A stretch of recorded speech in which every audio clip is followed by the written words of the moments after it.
budget before you guys put out yours. Are you coordinating with the Senate Democrats? Did they ask for White House input on that budget, one? And two, is a balanced budget the goal of the president?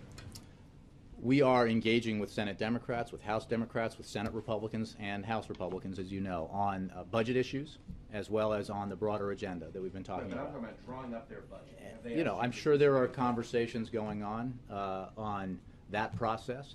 We are engaged in our own process, and the president had lunch with Chairman Ryan last week, and I know they talked about his budget, which I believe is going to be released very soon.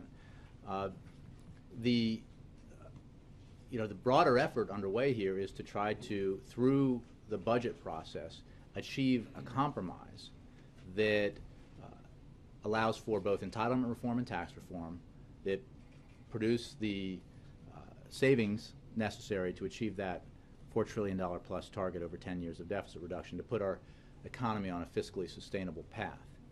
And that is the president's goal. Deficit reduction large enough to put our economy on a fiscally sustainable path so that the ratio of debt to GDP is below 3% for a period of time that would allow, concurrently, through investments and other policy decisions, allow the economy to grow, to become more energy independent, for the middle class to strengthen and grow. I mean, I think this is one of the things that, because I suppose that your question gets at this, is that the president has always believed that deficit reduction is not a goal unto itself.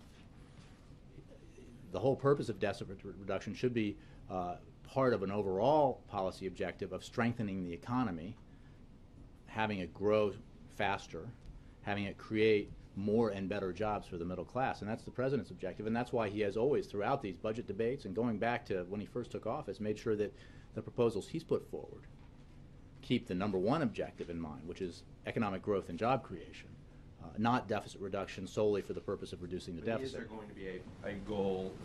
Obviously Paul Ryan's got a 10-year target.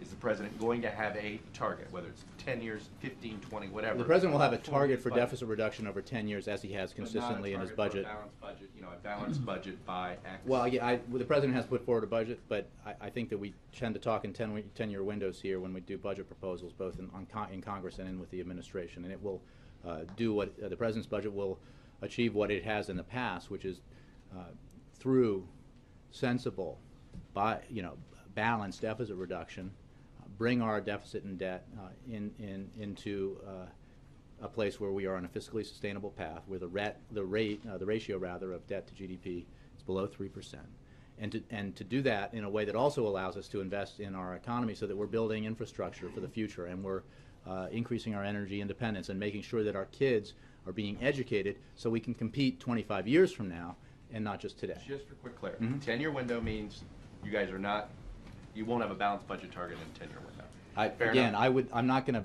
tell you what his budget says. Window, so that's why right, but I would look to the president's past budget proposals, the president's offer to John Boehner, the Speaker of the House, and for what his target has been, which is consistent with bipartisan panels that have looked at these issues. Because, again, it should not be deficit reduction for deficit reduction's sake. The goal here should be economic growth and job creation.